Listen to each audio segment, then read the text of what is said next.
হায় আল্লাহ, এটা নাকি আমার বাসর ঘর। কেন? খারাপ কি? আমার কাছে খুব সুন্দর লাগছে। তুই একদম চুপ, বেয়াদব সেমরি। আমার ফাঁসাইয়া বিয়ে করছিস, আবার কথা কস। হাহ, রেসপেক্ট ম্যান। এখন আর তোর মামা তো বোন নাই, বউ হইছি। যা ভাগ তো তুই। আমি কি কবুল বলছি নাকি? তাহলে কি বলছিস তুই? আমি আবুল বলেছি, সবাই ভাবছে কবুল। সেটা কোনো ব্যাপার না, এখন বল। এতটাই পাগল হই নাই আমি। কেন? তাহলে বিয়ে হয়ে যাবে, আর তোর মতো পেতনিরে বিয়ে করার কোনো ইচ্ছেই আমার নেই। তুই বলবি তোর ঘাড় বলবো, তাও 1 মিনিটের ভেতর। না বললে কি করবি? আমায় ভালো করে চিনিস তুই। ওকে, বলবো না, যা করার কর। ও মা গো, বাবা গো, বাঁচাও। ওই থাম থাম, সবাই কি ভাববে? আমি সেটা জানি না, তাহলে বল। একদিন পস্তাবি তুই, দেখিস। অপেক্ষায় রইলাম, এখন বল তাড়াতাড়ি। আগে একটা কথা বলি, বল তাড়াতাড়ি। তুই কি সবাইরে তোর মতো বয়রা ভাবিস? কি বললি তুই? বিয়েতে কবুলই বলেছিলাম। আবুল বললে গণপিটানি মিস হতো না।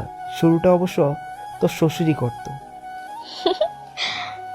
শোন, আজ সারা রাত গল্প করব। আচ্ছা, তুই গল্প কর, আমি ঘুমাই। তুই ঘুমিয়ে দেখ তোর কি অবস্থা করি আমি। কি করবি তুই? তোর গায়ে পানি দিব, ফ্যান অফ করে দিব, তোর কানের কাছে চিল্লাবো, আরো কত উপায় জানা আছে আমার। জেগে জেগে তোর ফ্যাস ফ্যাস শুনতে পারবো না আমি। আচ্ছা তাহলে আমার কোলে মাথা রাখ, আমি মাথায় হাত বুলিয়ে দিই, তুই ঘুমা। আগে বলবি তো।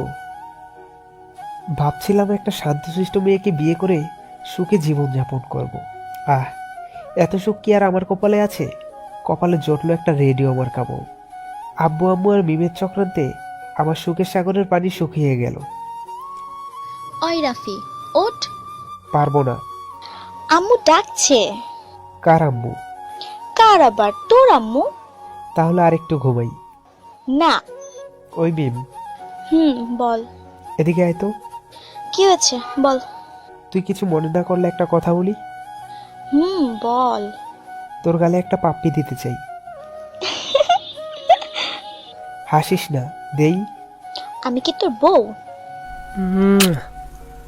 এখন ওঠ। শোন, তোকে যে কিস করেছি এটা কাউকে বলিস না। আর বিয়েতে এত খরচ করলাম, সেই হিসেবে তো একটা চুমু দিতেই পারি। তুই আসলেই একটা পাগল। 3G স্পিডে ঘুম থেকে উঠে 4G স্পিডে আম্মুর সামনে গেলাম। আম্মু ডাকছো? হ্যাঁ ডেকেছি। শোন, সব মেহমানকে নিয়ে আমি আর তোর আব্বু একটু গ্রামের বাড়ি যাব। তুই মিমের খেয়াল রাখিস কেমন? বাসায় ওই পেতনিটাকে নিয়ে আমি একা থাকবো? পেতনি কেন, ও এখন তোর বউ। আচ্ছা ঠিক আছে। পুরো বাড়ি ফাঁকা হয়ে গেল, মিম আর আমি একা। এদিকে ক্ষুধায় আমার অবস্থা খারাপ। পেতনিটা কি রান্না করেছে কে জানে। ওই মিম, আসতেছি। কি রান্না করেছিস? আমার ক্ষুধা লাগছে। আমি তো রান্না করতে পারি না। ওই, কি বলিস? খাবো কি তাহলে? ডিম ভেজে দিই আর ভাত। ধুর, খাইলে খাবি, না খাইলে নাই। খাবো না আমি। আরেকটা পাপ্পি দিব, কাউকে বলবো না প্লিজ। ভাত আর ডিম ভাজি দিয়ে কাজ চালিয়ে নিস না, আমি পারবো না। প্লিজ, আমার সোনা জামাই। আচ্ছা যা, এত করে বলছিস যখন। ভাত ডিম খেয়ে মিষ্টি মুখ করে নিলাম। হুদাই বসে থাকার চেয়ে ফেসবুক গোতাগুতি প্রচুর ভালো। ডাটা অন করতেই টুংটাং শব্দ শুরু হয়ে গেল।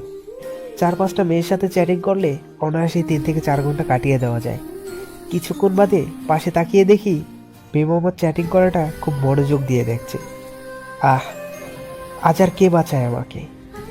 না, আমি বেঁচে গেছি। আমার বদলে জান দিল আমার স্বাদের মোবাইলটা। তারপর মিম ঘর থেকে বের হয়ে গেল। দুপুরে হোটেল থেকে খাবার নিয়ে এলাম। বালিকা কিছুই মুখে তুলল না। আমি রুমে শুয়ে আছি, মিম টিভির রুমে। কেন জানি হঠাৎ মেয়েটার জন্য মায়া হলো, তাই ডাক দিলাম। মিম, এদিকে শোনো। কিরে, শুনতে পাচ্ছিস না? এই মিম, এদিকে শোন তো। বল কি বলবি। লাঞ্চ করেছো? না, করি নাই। কেন? এমনি। খেয়ে নাও, যাও। ক্ষুধা নাই। আচ্ছা, খাবার নিয়ে আসো, আমি খাইয়ে দিচ্ছি। হ্যাঁ, মেয়েটা সামনে বসে আছে, আমি খাইয়ে দিচ্ছি। খাওয়া দাওয়া শেষে মনের মধ্যে দুষ্টু ভূত চাপলো। ওই মিম, বলো। তোমার হাতটা ধরি। আমি পুরোটাই তোমার, সো ইচ্ছা। হাতটা বুকের মাঝে চেপে শুয়ে পড়লাম। সন্ধ্যায় সবাই বাসায় আসলো। সবার সাথে কথা বলে 11টায় ঘরের সামনে এলাম। গিয়ে তো পুরাই অবাক, মিম আয়নার সামনে বসে সাজছে। এই সময় আবার কেউ সাজে নাকি? এখন সাজছো কেন? এমনি। ঘুমাবা না? না, আচ্ছা তুমি সাজো, আমি ঘুমালাম। Good night. আমিও তোরে তুমি করে বলি। হ্যাঁ বলতে পারো, তোমার ইচ্ছা। আমায় কেমন লাগছে? অনেক সুন্দর। চলো ছাদে যাই। কি? মনের মধ্যে কিছুটা ভয় হতে লাগলো।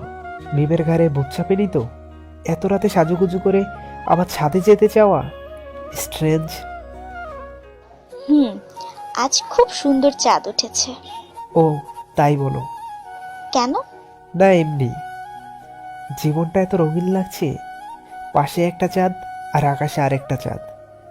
আকাশেরটা চাইলেও ছুঁতে পারবো না, পাশেরটাকে তো বলে দেখতে পারি। ওই মিম, বলো। একটা কথা বলি। বলো। তোমায় না জড়িয়ে ধরতে খুব ইচ্ছে করছে। তোমার ডিমান্ড কিন্তু আস্তে আস্তে বাড়ছে। কথাটা ও হেসেই বললো। ওর প্রতি একটা চাপা অভিমান কাজ করলো। আর এক মুহূর্ত সেখানে বসলাম না, সোজা রুমে চলে আসলাম। মিম শুধু আমার দিকে অবাক হয়ে তাকিয়ে রইল। সকালে উঠে দেখি মিম আমার পাশে শুয়ে আছে। আমি সরে গিয়ে সোফায় ঘুমালাম। কিছুক্ষণ পর ফ্রেশ হয়ে বাইরে চলে গেলাম। সারাদিন বাইরেই থাকলাম। রাতে বাসায় ফিরে কলিং বিল চাপতেই দেখি মিম দরজা খুলে দিল। কিছু বলতে যাবে তখনই পাশ কাটিয়ে ফ্রেশ হতে চলে গেলাম। ফ্রেশ হয়ে রুমে এসে ঘুমিয়ে পড়লাম। মিম কয়েকবার ডাক দিলেও কোনো সাড়া দিলাম না। ঘুম থেকে উঠে দেখি মিম আমাকে জড়িয়ে ধরে ঘুমিয়ে আছে। নিজেকে ছাড়িয়ে অন্য রুমে চলে গেলাম। রফিক, হ্যাঁ আম্মু বলো। কাল সারাদিন কোথায় ছিলি? অফিসে বস ডেকেছিল। তুই তো ছুটি নিয়েছিলিস, একটা দরকারে ডাকছিল। ফিরতে এত দেরি হলো কেন? এমনি। মিমের সাথে কিছু হয়েছে তোর? না তো, কেন? ও কিছু বলেছে? ও কাল থেকে সারাদিন কিচ্ছু খায়নি। তো আমি কি করব? ওর যদি কিছু না হয়ে থাকে তাহলে সারাদিন খায়নি কেন? আমি জানি না। আমি একটু বাইরে যাব, দরকার আছে। আম্মুকে পাশ কাটিয়ে বাইরে চলে আসলাম। কেন যেন নিজের অভিমানটাকে কন্ট্রোল করতে পারছি না। আবারও অনেক রাত করে বাড়ি ফিরলাম। এবার দরজা আব্বু খুলে দিল। ভেবেছিলাম রাগ করবে, ভাগ্যটা ভালো, কিছুই বলেনি। ফ্রেশ হয়ে রুমে গেলাম। মিম বিছানায় শুয়ে আছে দেখে বালিশ নিয়ে সোফায় ঘুমাতে যাব, আর মেয়েটা আমার হাত টেনে ধরলো। আমার হাত ছাড়েন। খাটে ঘুমাও, প্রবলেম হলে আমি সোফায় ঘুমাচ্ছি। আচ্ছা। কিছুক্ষণ পর কান্নার শব্দ। তাকাতেই মিম আমার দিকে অশ্রু ভেজা চোখে তাকালো। তারপর দৌড়ে এসে আমাকে খুব শক্ত করে জড়িয়ে ধরলো। আমাকে ক্ষমা করে দাও, আমি তোমায় সেদিন কথাটা ওভাবে বলিনি। আমার সব কিছুই তোমার, তুমি চাইলে আমাকে মেরে ফেলো, কিন্তু এভাবে দূরে থেকো না। একটা মেয়ের কাছে তার স্বামীর চেয়ে আর কিছু বড় হয় না। একটা ছেলের কাছে এর চেয়ে বড় গিফট কিছুই হতে পারে না। আর এইভাবেই চলতে থাকে আমাদের ভালোবাসার সংসার। আজ না